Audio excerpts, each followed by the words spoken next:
Hello student, this is Pankaj Kumar. Welcome to Bolshai channel. Student, in this video, we are going to learn in business studies about the important facts and terms of staffing.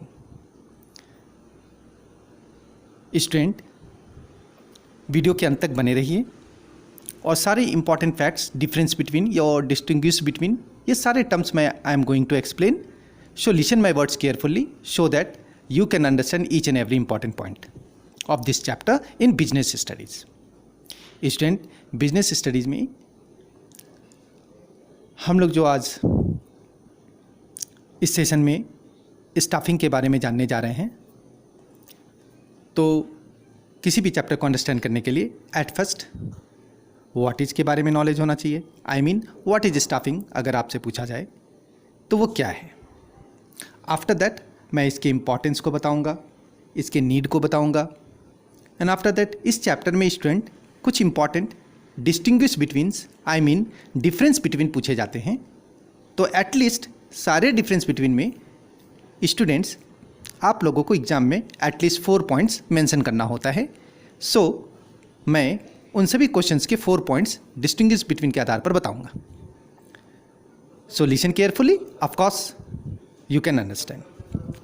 Student, staffing का मतलब ही है कि staffing involve करता है वो सारे maintenance, सारे training and development of personnel meet to the current and future needs of business organization. किसी भी बिजनेस संस्था के लिए, किसी भी व्यापारिक संस्था के लिए स्टाफ जो है उसके प्रोक्योरमेंट, उसके रख रखाव, उसके ट्रेनिंग, उसके विकास में अपना एक पर्सनल एंड करंट और फ्यूचर के नीड को फुलफिल करने का योगदान देता है. ये एक कंटिन्यूस प्रोसेस होता है जो हर एक छोटे से लेकर बड़े फर्म तक हमेशा कंटिन्यूस मोड में चलता रहता है, क्योंकि स्टाफ के बिना यानी विदाउट स्टाफ्स किसी भी ऑर्गेनाइजेशन, चाहे वो छोटा फर्म हो या बड़ा फर्म हो, उसकी कल्पना नहीं की जा सकती. क्योंकि जब लोग ही नहीं रहेंगे तो ह्यूमन रिसोर्स नहीं होगा, और जब ह्यूमन रिसोर्स ही नहीं है तो बिजनेस का डेवलपमेंट नहीं हो सकता. सो स्टूडेंट, नेक्स्ट स्टेप है, नेक्स्ट चीज़ मैं बता रहा हूँ वो है कि स्टाफिंग का इम्पॉर्टेंस क्या है. इम्पॉर्टेंस ऑफ स्टाफिंग क्या है? तो आप बोल सकते हो फर्स्ट लाइन में कि staffing is the key to the other managerial function as the effectiveness of the other functions like planning, organizing and directing. जिस प्रकार से एक बिजनेस ऑर्गेनाइजेशन को रन करने के लिए इनिशियली जो हम लोगों ने सीखा है कि प्लानिंग ज़रूरी होता है, ऑर्गेनाइजिंग ज़रूरी होता है, डायरेक्टिंग ज़रूरी होता है, वैसे ही स्टाफिंग भी one of the important facts है जो एक बिजनेस ऑर्गेनाइजेशन को रन करने के लिए ज़रूरी होता है. स्टाफिंग हेल्प्स करता है किसी ऑर्गेनाइजेशन, साउंड ऑर्गेनाइजेशन को कंसर्न को या किसी फर्म को regular selection, regular appraisal and regular development के लिए, उसके ग्रोथ रेट को फास्ट बनाने के लिए, उसके ऑब्जेक्टिव्स को फुलफिल करने के लिए. इफ़ेक्टिव स्टाफिंग ही ह्यूमन रिसोर्स के कॉस्ट को कम करता है, क्योंकि अगर आपके पास किसी भी फर्म में अच्छे स्टाफ्स होंगे तो ऑब्वियसली काम करने का ढंग, उसकी क्वालिटी, उसके रेट, उसकी मार्जिन, ये सारी चीज़ें ऑटोमेटिकली अच्छी हो जाएंगी. और अगर आपके फर्म में स्टाफ अच्छे नहीं हैं, क्वालिफाइड नहीं हैं, स्किल्ड नहीं हैं, तो ऑब्वियसली ह्यूमन रिसोर्स का खर्चा बढ़ेगा और खर्च के बावजूद भी आपकी क्वालिटी मेंटेन नहीं होगी. सो स्टाफ, अच्छे स्टाफ जो हैं, इफ़ेक्टिव स्टाफ जो है वो हेल्प करता है एक हॉलिस्टिक अप्रोच में, जिससे लोग उस ऑर्गेनाइजेशन पे बिलीव करते हैं. वो एक अच्छा गुडविल बनाता है, क्रिएट करता है.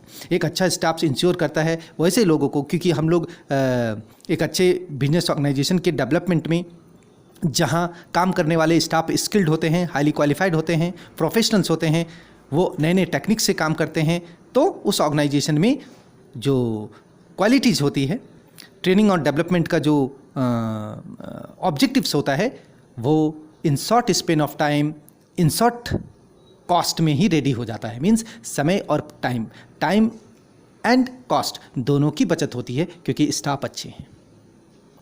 और staffs helps to adopt a focus approach and the new technique. और हर एक स्टाफ, जहाँ स्किल्ड स्टाफ्स होते हैं, प्रोफेशनल स्टाफ होते हैं, वो अपने अपने टेक्निक से काम करते हैं. सो उस टेक्निक और मेथड्स का भी बेनिफिट उस ऑर्गेनाइजेशन को होता है. So these are the importance of staffing. Student, next हम आते हैं. नेक्स्ट चीज़ है कि प्रोसेस स्टाफिंग को कैसे हम लोग स्टाफ को रिक्रूट करते हैं ना। पहले सबसे पहले किसी भी फिजिकल बिजनेस ऑर्गेनाइजेशन को रन करने के लिए जो मैन पावर चाहिए, उसके लिए हम लोग उसकी क्वालिटी, उसकी क्वांटिटी को देखते हैं। ये जो मैन पावर है, उसका जो मेजरमेंट आप कर रहे हो प्लानिंग के बाद या ऑर्गेनाइजिंग करने के बाद, तो आप उसकी क्वालिटेटिव एंड क्वांटिटेटिव दोनों ही चीज़ों को मेजर करते हो, सो दैट आप ये डिटरमाइन कर पाते हो कि किस प्रोफेशनल एंड स्किल्ड से जुड़े हुए लोग हैं और वो कितने लोग आपके फर्म या ऑर्गेनाइजेशन के लिए चाहिए। आप ऐसा थोड़ी करोगे किसी ऑर्गेनाइजेशन में कि जहाँ 10 लोगों की ज़रूरत है वहाँ झूठ-मूठ कर 40 लोगों को पेमेंट दे रहे हो, तब तो ऑर्गेनाइजेशन लॉस में हो जाएगा। आपको ये भी देखना है कि अगर उस 10 लोग में 5 लोग उस काम को कर पा रहे हैं और स्किल्ड हैं, तो 5 लोगों से ही काम लिया जाए, उनको अच्छी सैलरी पर रखा जाए, ताकि 5 लोगों का टाइम, पैसा, मैन पावर, सोर्स, कॉस्ट, इन सभी चीज़ों को बिजनेस ऑर्गेनाइजेशन बचा सकता है, सेव कर सकता है। तो सबसे पहले स्टाफिंग का ज़रूरत उस प्रोसेस में इसीलिए होता है। दूसरी बात, स्टाफ का जॉब एनालिसिस करता है कि क्या वो पहले से एक्सपीरियंस्ड है, क्या वो आपके फर्म के लिए रिस्पॉन्सिबल होगा या नहीं होगा। इन सभी एस्पेक्ट्स और इन्फॉर्मेशंस को कलेक्ट किया जाता है। फिर नेक्स्ट स्टेप उसकी रिक्रूटमेंट को होती है कि इस तरह के स्टाफ्स के लिए इंटरव्यू लिया जाए, एडवर्टीजमेंट दिया जाए, ताकि लोग पढ़ करके इस तरह के लोग जहाँ पे जिस फर्म में इन लोगों की ज़रूरत है वो अपना स्किल शो कर सकते हैं। उनके लिए उनके ऑर्गेनाइजेशन में रिक्रूटमेंट रखा जाता है और उस रिक्रूटमेंट को फुलफिल करने के लिए इंटरव्यू रखे जाते हैं। इंटरव्यू में जो सेलेक्ट होते हैं वो सिलेक्टेड कैंडिडेट क्वालिफाइड होते हैं। फिर उनको कभी कभी अपने फर्म के अनुसार ट्रेनिंग भी दी जाती है। ये ट्रेनिंग ऑनलाइन एंड ऑफलाइन दोनों तरीके से दी जाती है। उसके बाद उनको ट्रेनिंग के बाद उनको प्लेसमेंट दिया जाता है कि आप इस रैंक के लिए आप इस पद पे काम करेंगे, इस तरीके से। और कभी कभी हो सकता है कि अनफॉर्चुनेटली किसी स्टाफ्स का रेजिग्नेशन हो गया या रिटायरमेंट हो गया या डेथ वगैरह हो गया, तो इन सभी अप्रोच पे भी एम्प्लॉय को रेडी रखा जाता है, ताकि उनकी जगह पर इंस्टीड ऑफ दैट पर्सन तुरंत एक नया क्वालिफाइड आदमी स्टाफ के तौर पर रिक्रूट कर लिया जाए, जिससे कंपनी या फर्म या ऑर्गेनाइजेशन को कोई नुकसान ना हो। So these are the process of staff. Now student, मैं आप लोगों को इस चैप्टर के इंपॉर्टेंट डिस्टिंग्विश बिटवीन पे आज चर्चा करेंगे, जो अक्सर पूछे जाते हैं। ठीक है, शॉर्ट टाइप में 2 मार्क्स और एज वेल एज कभी कभी 4 मार्क्स में भी। तो लेट्स स्टार्ट, चलते हैं हम लोग। पहला डिफरेंस पढ़ते हैं। वो पहला डिफरेंस है आपका, वो क्वेश्चन है दिस वन। ये क्वेश्चन है स्टूडेंट कि what is the difference between, ऐसा बोल सकता है कि स्टूडेंट, या फिर आपको बोलेगा distinguish between internal and external sources of recruitment. किसी भी रिक्रूटमेंट का इंटरनल सोर्स और एक्सटर्नल सोर्स के माध्यम से जो रिक्रूटमेंट होता है, जो रीजनेबल स्टाफ की नियुक्ति के लिए जो प्रमाण दिया जाता है, वो कैसे फुलफिल की जाती है। तो उसकी कुछ डिफरेंस है, पढ़िए।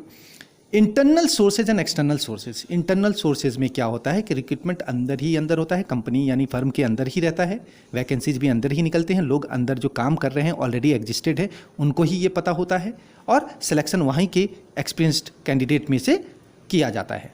इसमें अदर एजेंसीज या बाहर किसी सोर्स का कोई इन्वॉल्वमेंट नहीं होता है। बट एक्सटर्नल सोर्सेज में तो भाई रिक्रूटमेंट के लिए आपको न्यूज़पेपर्स, एडवर्टीजमेंट या फिर किसी लोगों के द्वारा कंडक्ट या इंटरव्यू या फिर इंडक्टिव ट्रेनिंग के जरिए एक्सटर्नल रिसोर्स से रिक्रूटमेंट फुलफिल की जाती है, यानी बाहरी दबाव होता है। इंटरनल रिसोर्सेज में टाइम कम लगता है, एफर्ट कम लगता है, और एम्प्लॉय जो पहले से एग्जिस्टेड हैं, जिनको लोग जान रहे हैं, वो तुरंत उनको एम्प्लॉय मतलब अदर रैंक के लिए उस रिक्वायर्ड पोस्ट के लिए नियुक्त कर लिए जाते हैं। ये इंटरनली होता है, जो फर्म के अंदर ही रहता है। लेकिन जो एक्सटर्नल सोर्स में, उसमें टाइम लगता है, इंटरव्यू ली जाती है, रिक्रूटमेंट भेजा जाता है, फिर उसे ट्रेनिंग दी जाती है, सिलेक्शन होता है, यानी लेंदी प्रोसेस है। तो इस तरीके से ये सारी चीज़ें इंटरनल और एक्सटर्नल सोर्स के में होती है। वन मोर डिफरेंस स्टूडेंट, उसको जानिए। ये वाला डिफरेंस है कि क्वालिटी और रिक्रूटमेंट। कंप्लीट इंडिपेंडेंस होता है इंटरनल सोर्स में, may be restrict on the growth of organization as talent of existing. क्या होता है कि जो लोग पहले से काम कर रहे हैं, जो पहले से जितने लोगों को जानकारी है, जो लोग उस फर्म में ऑलरेडी इन्वॉल्व्ड हैं, फर्म के ग्रोथ में काम कर रहे हैं, ऑर्गेनाइजेशन उन्हें जानता है, उनका ही टैलेंट इसमें यूज़ किया जाता है। लेकिन जो एक्सटर्नल सोर्स हैं, उसमें एक बेनिफिट है, उससे अलग अलग तरह के लोग, अलग अलग क्वालिटी के लोग, टैलेंटेड लोग, स्किल्ड वाले लोग, अलग अलग प्रोफेशन और टेक्निक से काम करने वाले लोगों की रिक्रूटमेंट हो सकती है। इसलिए एक्सटर्नल सोर्स जो है वो इंटरनल सोर्स के कंपेयर में ज़्यादा बेनिफिशियल होता है फर्म या ऑर्गेनाइजेशन के लिए। ये भी जान करके रखिए, क्योंकि उससे बहुत सारे नए टैलेंट को चांस मिलता है जो कंपनी के ग्रोथ में अलग सा कंट्रीब्यूशन दे सकता है। ओके स्टूडेंट, नेक्स्ट क्वेश्चन है कि what is the difference between recruitment and selection. Recruitment और सिलेक्शन में क्या डिफरेंस है? दोनों सुनने में लगता है सिलेक्शन के लिए, है ना, चुनाव करना है, चयन करना है, लेकिन इसमें डिफरेंस है। देखिए क्या है। Recruitment is the process of searching for prospective candidate stimulate to apply on a job. ये जॉब को स्टिमुलेट करने के लिए, आगे बढ़ाने के लिए रिक्रूटमेंट किया जाता है। और जो सिलेक्शन होता है, it is the process of carefully screening. ये इस रिक्रूटमेंट के समय तो सारे कैंडिडेट को ले लिया जाता है, बट सिलेक्शन उन्हीं का होता है, उन्हीं को अपॉइंट किया जाता है जो सूटेबल होते हैं। मीन्स रिक्रूटमेंट में जितने भी लोग अप्लाई करने के लिए, जॉब के लिए अप्लाई करने के लिए एप्लीकेबल होते हैं, सारे आ जाते हैं, बट सिलेक्शन तो उनका ही होता है जो उनका ही अपॉइंटमेंट सक्सेसफुल किया जाता है जो सूटेबल होते हैं उस पद के लिए। नेक्स्ट, रिक्रूटमेंट जो है वो पॉजिटिव प्रोसेस है जिसमें हर कोई पार्टिसिपेट कर सकता है, फाइनल सिलेक्शन है ना, टिल द फाइनल सिलेक्शन। लेकिन जो सिलेक्शन है इसमें कंसिडर किया जाता है negative process, because it involves rejection. इसमें तो रिजेक्शन होता है ना, जो सूटेबल है नहीं उस रैंक के लिए, उस पद के लिए, तो उन्हें हटा दिया जाता है और केवल सही सिलेक्शन यानी पॉजिटिव सिलेक्शन को ही आइडेंटिफाई किया जाता है। दूसरा, रिक्रूटमेंट जो है ये बेसिक एम है, हर एक कंपनी, हर एक ऑर्गेनाइजेशन करती है, बट सिलेक्शन जो है वो basic aim of the selection है जो राइट पर्सन्स को ही चूज करती है। रिक्रूटमेंट एक सिंपल प्रोसेस है, it involves informing the perspectives of candidate. जो हर कैंडिडेट का उसका जनरल इंटरव्यूज़ या जनरल पर्सपेक्टिव्स की जांच करता है, बट सिलेक्शन उस जांच के बाद उसकी इंटरव्यू और राइट पर्सन का ही सूटेबिलिटी को आइडेंटिफाई करता है। रेस्ट पर्सन से सिलेक्शन में कोई लेना देना नहीं होता है, उन्हें रिजेक्ट कर दिया जाता है। उसके बाद रिक्रूटमेंट भी एक तरह का स्टार्टिंग प्रोसेस है, सबसे पहला प्रोसेस, लेकिन सिलेक्शन रिक्रूटमेंट के बाद का प्रोसेस है, क्योंकि रिक्रूट कैंडिडेट को ही सिलेक्ट किया जाता है। जो रिक्रूटमेंट के अनुसार जो एप्लीकेबल होते हैं और जो सूटेबल होते हैं उन्हीं को सिलेक्शन के अंतर्गत लाया जाता है। Next student, on the job training end of the job training, उसमें भी डिफरेंस है। ये डिफरेंस उसी का है, on the job training end of the job training. ये देखिए शुरू वाला पॉइंट पहले देख लीजिए, ये वाला, ये है on the job training end of the job training. इसमें क्या डिफरेंस है? देखिए, ऑन द जॉब ट्रेनिंग जो है, in this method employees are given training in the work place, जहाँ वो काम कर रहे हैं, सुपरवाइजर के अंदर हैं, जो उनको जानते हैं, वहाँ ये ट्रेनिंग पूरी होती है। But off the job training जो है, under this method employees are given training at a place away from the work place, जहाँ वो काम कर रहे हैं वहाँ नहीं, बल्कि किसी और एक्सटर्नल जगह पे जाकर के ट्रेनिंग दी जाती है। I mean, आप समझिए, जैसे आप किसी फर्म में काम कर रहे हैं तो उसके अंदर अगर आपको ट्रेनिंग दी जा रही है तो वो होता है ऑन द जॉब ट्रेनिंग। लेकिन अगर आपको, मान लीजिए आप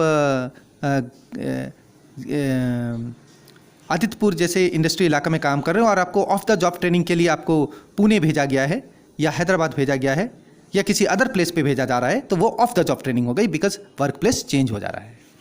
similarly, on the job training का पर्पस होता है अपने जो नेसेसरी जो टेक्निकल मशीन्स हैं, जो हो सकता है कि नई मशीन आई हो, वर्कर्स उनको नॉलेज में ना हो, तो उनको वहीं पर ट्रेनिंग दे दी जाती है कि आप इस तरह से काम कर सकते हैं। But off the job training methods are specially necessary for the overall development of employee, ये पूरे एम्प्लॉयमेंट के लिए होती है। On the job training is given to the workers and employee in operative level, ठीक है। लेकिन जो off the job training is generally organise for the employee for the middle and higher level के लिए ही, मिडिल एंड हायर लेवल के लिए ही of the job training दी जाती है। During the on the job training the training feet the pressure of work, इसमें जो employ हैं वो वर्क का प्रेशर होता है, उनको कंट्रीब्यूट करना पड़ता है, ठीक है। But during the of job training the training do not feet the work pressure, उनमें कोई प्रेशर नहीं होता है। फिर से सुनिए, ऑन द जॉब ट्रेनिंग में एक तरह का प्रेशर होता है ताकि लोगों को, आई मीन जो काम कर रहे हैं एम्प्लॉय को, उसमें उसे उसका कंट्रीब्यूशन देना होता है। But on the job training में वो प्रेशर को फील नहीं करते हैं, they are trained away from the work place, वो दूसरी जगह पे काम करते हैं, उनको एक नया एटमॉस्फेयर मिल जाता है। The common methods use by the on the job training, जैसे जॉब रोटेशन, जैसे ट्रेनिंग, अप्रेंटिसशिप ट्रेनिंग, ये सब होता है ऑन द जॉब ट्रेनिंग, क्योंकि अप्रेंटिस वहीं पे करवाई जाती है। But common methods of the job training होती है जैसे केस स्टडी करना, रोल प्ले करना, डिस्कशन करना, ये सारी चीज़ें किसी अदर प्लेस पर जाकर, वर्क प्लेस पर जाकर की जाती हैं। नेक्स्ट है स्टूडेंट, ये this one, it is also important, differentiate between training and development. देखिए, दोनों लग रहा है कि विकास के लिए किया जाता है, ट्रेनिंग भी एम्प्लॉय के विकास के लिए एम्प्लॉय को ट्रेनिंग दी जाती है ताकि वो अच्छा से काम कर सके और बिजनेस ऑर्गेनाइजेशन के ग्रोथ में कंट्रीब्यूशन दे सके, टाइम और जो इफेक्टिव पैसा है उसे भी बचा सके, इकोनॉमिकली भी बचा सके और मैन पावर भी बचा सके। तो देखिए यहाँ पे क्या है, training and development. Training is the act of increasing the knowledge and skill of worker of the doing particular job, जहाँ development means growth of the person in all respect, चाहे वो टेक्निकल हो, ह्यूमन हो या conceptual हो। Development सबका होता है, सर्वांगीण विकास। और ट्रेनिंग जो होता है ये शॉर्ट टर्म, ये कुछ समय के लिए होता है, और डेवलपमेंट कंटिन्यूस प्रोसेस होता है, वो लगातार फर्म के लिए होता है। ठीक है, ट्रेनिंग जो है कुछ समय के लिए दी जाती है, उसके बाद तो फिर वो वर्कलोड पे आ जाता है और वर्क का विकास होता है। यानी ट्रेनिंग आप बोल सकते हो शॉर्ट टर्म पीरियड के लिए होता है, और डेवलपमेंट कंटिन्यूस है, ये लॉन्ग टर्म पीरियड के लिए होता है। नेक्स्ट, ट्रेनिंग जो है it is given to the workers and employee to operate level to the enable, उसको इनेबल बनाने के लिए किया जाता है। मान लीजिए कोई कंपनी में नया मशीन आ गया, तो पहले उनको 6 दिन, 10 दिन, 1 महीना या 2 महीना ट्रेनिंग दे दी जाती है, जिससे उससे उस नए मशीन पर काम करने का आदत हो जाए, वो एबल हो जाए और आराम से प्रोडक्ट बना सकें। और डेवलपमेंट जो है इट जनरली डिज़ाइन किया जाता है पूरे ग्रोथ रेट को, यानी हायर लेवल पर, यानी आपके जो ऑर्गेनाइजिंग ग्रोथ रेट है उसको एक हायर लेवल तक ले जाने के लिए आपको ओवरऑल डेवलपमेंट में काम किया जाता है। ट्रेनिंग इज जॉब ओरिएंटेड, ये जो ट्रेनिंग जो है वो जॉब सेंटर पे होती है। डेवलपमेंट जो तो कैरियर के लिए किया जाता है, क्योंकि वो बिजनेस जितना ज़्यादा ग्रोथ करेगा उतना ज़्यादा एम्प्लॉय का भी ग्रोथ होगा, है ना। ये सर्वांगीण विकास के लिए होता है, हर एक के लिए होता है। In the training process supervisor और super play are very important role to motivate employees and technique, ये हमेशा एम्प्लॉय को मोटिवेशन देने के लिए की जाती है। बट डेवलपमेंट तो एग्जीक्यूटिव लोग करते हैं, ठीक है ना, ये सेल्फ डेवलपमेंट के लिए होता है। सबके अंदर एक मेंटल डेवलपमेंट को विकास किया जाता है, मोटिवेशनल डेवलपमेंट के लिए किया जाता है। माने ये इनिशिएटिव स्टेप है ट्रेनिंग, लेकिन डेवलपमेंट इनिशिएटिव तो है ही, साथ में लगातार चलने वाला सेल्फ डेवलपमेंट प्रोग्राम का एक हिस्सा होता है। Training has a narrow scope, training का एक स्कोप कम होता है, मतलब वो एक संकीर्ण यानी नैरो चीज़ों के लिए होता है, यानी एक शॉर्ट टर्म पीरियड के लिए होता है, जो ट्रेनिंग के बाद जैसे ही ट्रेनिंग खत्म होती है उसका जो रिस्पॉन्सिबिलिटी वो खत्म हो जाती है, वो पार्ट का कंट्रीब्यूशन खत्म हो जाता है। बट डेवलपमेंट नहीं, ये वाइडर स्कोप है, ये चलता रहता है। इट इंक्लूड्स ट्रेनिंग, यानी ट्रेनिंग जो है वो डेवलपमेंट का पार्ट है, ठीक है। ट्रेनिंग करने के बाद डेवलपमेंट होता रहेगा। ट्रेनिंग स्टॉप की जा सकती है, बट डेवलपमेंट कभी स्टॉप नहीं किया जा सकता है। तो ये है because it includes training program. Training एक बोल सकते हो एक शॉर्ट टर्म प्रोग्राम है जिसको सिखाया जाता है एम्प्लॉय के बीच में, बट डेवलपमेंट सिखाने की चीज़ नहीं है। डेवलपमेंट वो एक वाइडर स्कोप है जो ट्रेनिंग प्रोग्राम्स के जरिए कंपनी के ग्रोथ रेट को हाई करने के लिए, लेवल को हाई करने के लिए कंटिन्यूस मोड में चला जाता है। नेक्स्ट है student time rate wage method and piece wage method. Distinguish between the time rate and price rate. देखिए क्या चीज़ है under this method. Time rate में क्या है, नाम से ही क्लियर हो रहा है। देखिए इसमें समय के बारे में बोल रहा है और इसमें पीस रेट के बारे में बोल रहा है। तो टाइम रेट में क्या है, it is on the basis of time spent on the, कि उस जॉब में कितना समय लगा, वेजेस कितना लगा, equal to number of hours into the rate of per hour. फिर से समझिए, ये एक मैथमेटिकल कॉन्सेप्ट है। जैसे किसी, मान लीजिए ये एक पेन है, इस पेन को बनाने के लिए 3 लेबर ने 6 घंटा काम किया, तो दैट मीन्स 3 × 6 टोटल वेजेस हो गया उसका। 3 आदमी का वेजेस लगाया और 6 घंटे का वेजेस आपने दिया, वो मल्टीप्लाई हो जाता है। मीन्स वेजेस जो है यानी जो मजदूरी दे रहे हैं आप, वो नंबर ऑफ डेज यानी 3 दिन काम किया, 6 घंटे का किया, तो 3 × 6 18 घंटे का हुआ। बट जो पीस रेट वेज मेथड है, under this method wages are determine on the basis of output. उन्होंने कितना बनाया, यानी wages equal to number of units produce, यानी उसने 10 पेन बनाया या 20 पेन बनाया, यानी वो यूनिट पे डिपेंड करता है कि कितना, how many numbers of products they manufactured, तो उसको बोलते हैं पीस रेट, ठीक है। नेक्स्ट होता है कि जो टाइम रेट वेजेस है उसमें मेंटेनेंस कॉस्ट इज लो, उसमें मशीन का कॉस्ट लो होता है, रॉ मटेरियल्स और इक्विपमेंट जो प्रॉपरली हैंडल किए जाते हैं। लेकिन जो पीस रेट वेजेस हैं उनको तो हड़बड़ी रहता है, उनको तो जल्दी जल्दी मैन्युफैक्चरिंग करना है, इसीलिए वो पीस पर ध्यान देते हैं, नंबर्स ऑफ पीस पे ध्यान देते हैं, नंबर्स ऑफ प्रोडक्शन पे ध्यान देते हैं। मेंटेनेंस कॉस्ट इसमें हाई हो जाता है क्योंकि कभी कभी गलती होने से उसे रिक्रिएट करना पड़ता है और वो जल्दीबाजी में ज़्यादा से ज़्यादा प्रोडक्ट बनाने की कोशिश करता है। Time rate wage system provides a sense of security to workers as they are assured of their wages, क्योंकि टाइम रेट में एक रिस्पॉन्सिबिलिटी बनती है, एक सिक्योरिटी होती है। लेकिन पीस रेट वेज मेथड में सिक्योरिटी नहीं रहती है, उसका वो इनसिक्योर होता है क्योंकि उसे लगता है कि आउटपुट देने के लिए वो जल्दी जल्दी काम करेगा। Next trade union leaders generally extend करते हैं, सपोर्ट करते हैं trade union. Time rate wages में ट्रेड यूनियन का अपना एक कंट्रीब्यूशन होता है, बट पीस रेट वेजेस में ट्रेड यूनियन जो लीडर्स होते हैं वो पीस रेट वेज के खिलाफ होते हैं, because the worker is not assured of minimum wage. क्योंकि ट्रेड यूनियन वाले लोग यानी जो यूनियन के लीडर लोग होते हैं वो चाहते हैं कि मिनिमम मजदूरी पे लोगों को काम ना कराया जाए, उन्हें मैक्सिमम मजदूरी दी जाए। नेक्स्ट है कि emphasis is on the high quality of work. जो टाइम रेट वेज मेथड है उसमें क्वालिटी पे ध्यान दिया जाता है, और पीस रेट वेज में क्वालिटी नहीं क्वांटिटी पे ध्यान दिया जाता है। फिर से समझिए, टाइम रेट वेज मेथड में क्वालिटी पे ध्यान दिया जाता है, भले प्रोडक्शन कम हो, लेकिन इम्फेसिस जो सेकंड है पीस रेट वेज में उसमें क्वांटिटी नंबर ऑफ पीस पे ध्यान दिया जाता है, कितना ज़्यादा बना। It requires more supervision. चूंकि टाइम रेट में क्वालिटी पे ध्यान दे रहा है इसलिए सुपरविजन बहुत कॉन्सनट्रेटिवली होता है, बट इसमें तो कोई सुपरविजन ही नहीं है, सब जल्दी सेल्फ मोटिवेशन के लिए बनाया जाता है। सब अपने कमाई में है कि अगर हम 40 पीस बनाएंगे तो मुझे ज़्यादा मिलेगा, ज़्यादा मजदूरी दी जाएगी, मैं 10 बनाऊंगा तो कम मजदूरी दी जाएगी, इसीलिए वो क्वालिटी पे ध्यान नहीं देता है।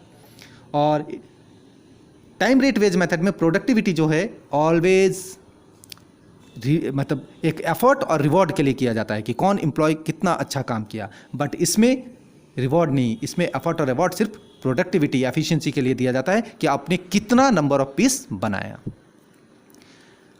So student, these are some important distinguish between questions which are important in staffing. Listen this audio again and again. Of course, all these points you can bear in mind. Thanks for watching.